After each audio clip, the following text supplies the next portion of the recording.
ओम सर्वे भवन्तु सुखिनः, सर्वे सन्तु निरामया, सर्वे भद्राणि पश्यन्तु, मा कश्चित् दुःखभाग् भवेत्। त्र्यम्बकं यजामहे सुगन्धिं पुष्टिवर्धनम्, उर्वारुकमिव बन्धनान् मृत्युर्मुक्षीयमामृतात्। नमस्कार, स्वागत है आपका आचार्य वाणी में। मैं आचार्य डॉक्टर विक्रमादित्य आपके साथ हूँ और आज का विषय है मिथुन राशि वालों के लिए सूर्य का परिवर्तन कैसा रहेगा।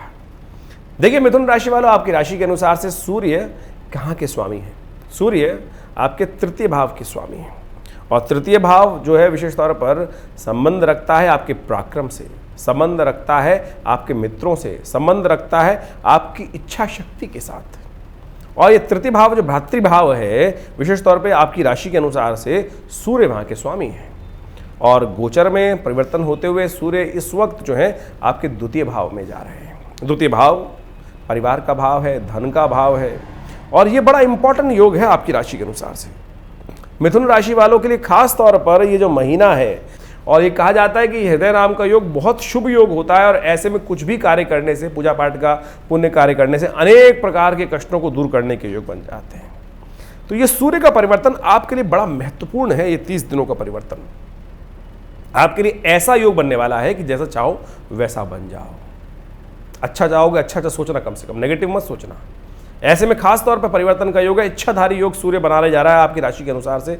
पॉजिटिव अच्छी बातें सोचते हुए कार्य करते हुए कार्य करेंगे तो समस्त प्रकार से। एक पुरानी कहावत है, मैं कई बार बोलता हूँ, रोते हुए जाओगे तो मरोगी खबर लेके आओगे। ये आपके लिए बिल्कुल फलीभूत होने वाला है एक दिन में। जिस भी कार्य को करने से पहले नेगेटिव विचार आपके मन में आ गया, होगा कि नहीं होगा, कहीं हार ना जाऊँ, कहीं दिक्कत ना हो जाए। कई बार क्या होता है, कई लोगों के मन में ऐसी बात होती है, पानी भी पिएंगे ना तो कहेंगे अरे कहीं पेट में दर्द ना कर दे, खाना भी खाएंगे तो कहीं गैस ना बना दे। समझ लीजिए अगर आपने ये सोच के कार्य किया, मैं तो ये खाने की बात कर रहा हूँ, यदि काम में भी, बिजनेस में भी आप शेयर मार्केट में पैसा लगाने से पहले सोचेंगे कहीं चला ना जाए, चला जाएगा, यानी इच्छा, ये सब कुछ डिपेंड कर रहा है आपके सोच के ऊपर। कम से कम इस बात का, मेरी ज्योतिष के दृष्टिकोण से इस बात का ध्यान रखना, हमारी इस बात का कि इन 30 दिनों में 16 जुलाई से लेकर जब ये ग्रहों का परिवर्तन हो 17 अगस्त तक नेगेटिव बात बिल्कुल मत सोचना। नेगेटिव बात सोच के कार्य करोगे, नेगेटिव होकर कार्य करोगे तो आपके साथ नेगेटिव हो जाएगा। पॉजिटिव सोचते हुए कार्य करो। एक्सपेरिमेंट करके देख सकते हो 30 दिन मेरे साथ, इस आपकी राशि के अनुसार से। आपकी राशि यानी मिथुन राशि वालों के लिए खास योग बन रहा है। यदि ये योग आप समझते हुए कार्य करेंगे तो बहुत बढ़िया तरीके से लाभ लेने के योग बना सकते हैं। भगवान का स्तवन करें, ध्यान करते हुए कार्य करें, समस्त प्रकार से शुभ होने के योग बनेंगे। ज्योतिष के दृष्टिकोण से तृतीय भाव जो है वहाँ का स्वामी जब उनसे 12वें यानी द्वितीय भाव में चले जाता है, तृतीय से जो भाव में चला जाता है तो कहा जाता है कि ऐसा व्यक्ति विशेष तौर पर चरित्र के संबंध में कई लांछन लगने के योग बन सकते हैं। ऐसा विशेष तौर पर ध्यान रखने का प्रयास करना। जो भी कार्य करें आप विशेष तौर पर दूसरे मनुष्य के संबंध में आपके चरित्र का विशेष तौर पर ध्यान रखें, कैरेक्टर का विशेष तौर पर ध्यान रखने का आपको प्रयास करना चाहिए। आपके स्वभाव में, आपके खासतौर पर यश में कोई कलंक ना लगे, कीर्ति में कोई कलंक ना लगे, इस बात का ध्यान रखने का प्रयास करना। आपका मन घर से हटकर बाहर के लोगों की तरफ ज़्यादा आकर्षित हो सकता है। जो शादीशुदा लोग हैं उनके लिए खासतौर पर इस बात का ध्यान रखने की ज़रूरत है कि मनोवृत्ति जो है बाहर के, यानी क्या होता है ना, वो मैं वो बात यूज़ करना नहीं चाहता यहाँ पर कि इस बात का अच्छा नहीं लगेगा मेरे जैसा व्यक्ति इस बात का उच्चारण करे, तो घर की बजाय बाहर के लोगों में आपकी इच्छाएं ज़्यादा हो सकती हैं। वो आपके लिए आपके चरित्र पर कलंक लगाने वाला रहेगा। और विशेष तौर पे बंधुओं के साथ, भाई बंधुओं के साथ कुछ विरोध उत्पन्न होने के योग बन सकते हैं। इस बात का भी आपको ध्यान रखना है। देखिए ये सारे योग हैं, ये ऐसा नहीं घटित होने जा रहा है, आपको इसको परिवर्तन करने की स्थिति लानी है। मैंने कहा आपको कार्यक्रम के आरंभ में कि इच्छाधारी योग है, तो ऐसे में आप उसको ठीक करने का प्रयास करें। ग्रह योग क्या बना रहा है? सूर्य थोड़ा क्रूर ग्रह है, विशेष तौर पर पराक्रम का ग्रह है, कीर्ति बढ़ाने वाला है और वो आपसे द्वितीय भाव में जा रहा है। वहां पर विशेष तौर पर ध्यान रखने का। आपका विशेष तौर पे मन थोड़ा है ना, ऐसा हो सकता है कि स्वेच्छाचारी, विशेष तौर पर खुला उड़ने वाला मन हो सकता है, वो आपके लिए थोड़ा अच्छा नहीं होगा। जो लोग नौकरी में हैं उनके अफसरों के साथ, उनके कलीग्स के साथ उनके संबंध अच्छे बनते दिखाई दे रहे हैं, लेकिन घर वालों के साथ समस्याएं उत्पन्न करने का जो द्वितीय भाव है विशेष तौर पे कुटुंब का भाव माना जाता है और वहां जब सूर्य जाता है तो वहां पर वो कुटुंब के अंदर कुछ खटपट अप्रियता उत्पन्न करने के योग दे सकता है। तो थोड़ा शांत होकर काम करने का आपको प्रयास करना चाहिए, इस बात का ध्यान रखते हुए कार्य करना चाहिए। आपके मन में यश प्राप्त करने की चाहत बहुत ज्यादा बढ़ती चली जाएगी और उसके संबंध में आप कुछ ज्यादा बियॉन्ड कार्य करने का प्रयास कर सकते हैं, ऐसा भी दिखाई देता है। जीवन में ऐसे में कुछ ऊंचा नीचा होने के लिए, परिवर्तन होने के योग दिखाई देते हैं, तो इसलिए बैलेंस होकर काम करना आपके लिए बहुत ज़रूरी है। घूमने फिरने का मन ज़्यादा हो सकता है, घर में मन कम लगेगा, बाहर घूमने का मन ज़्यादा करेगा, ऐसा चल रहा है।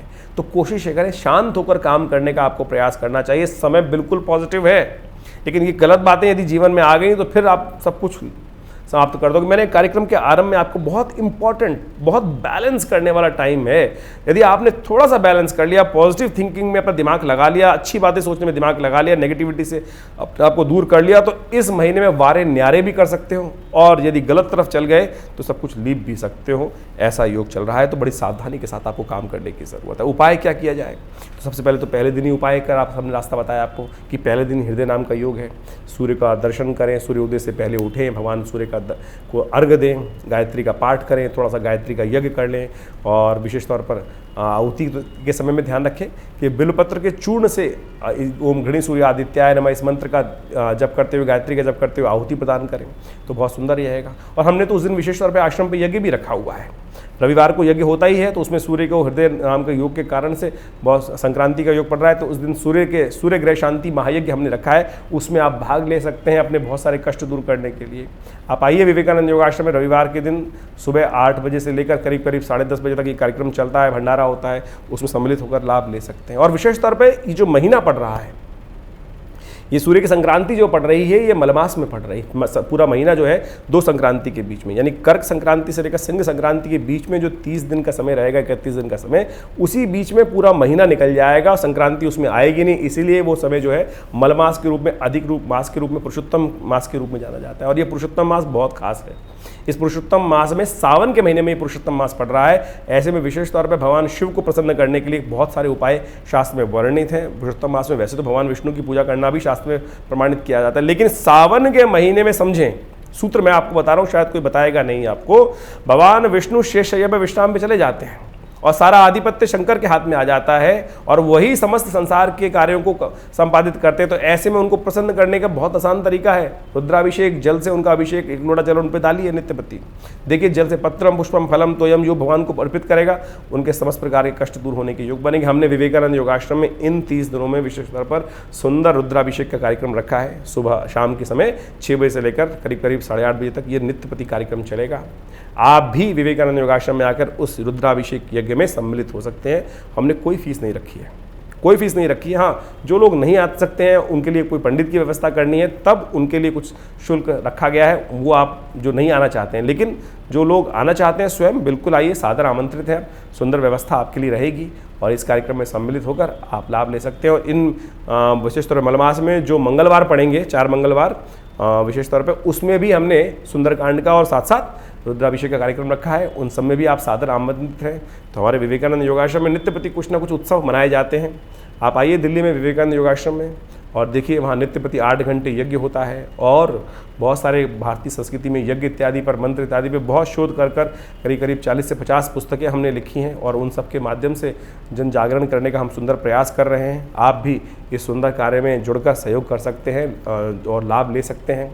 और यदि आपके मन में कोई प्रश्न चल रहा है तो चिंता ना करें, आप अपने प्रश्नों को हमें इस व्हाट्सएप के माध्यम से इन नंबर्स पर भेजें। हम अवश्य आपका निदान भी देंगे, और जो जन्मपत्री के संबंध में विचार विमर्श करना चाहते हैं वो अपॉइंटमेंट लेकर मिल सकते हैं। धन्यवाद।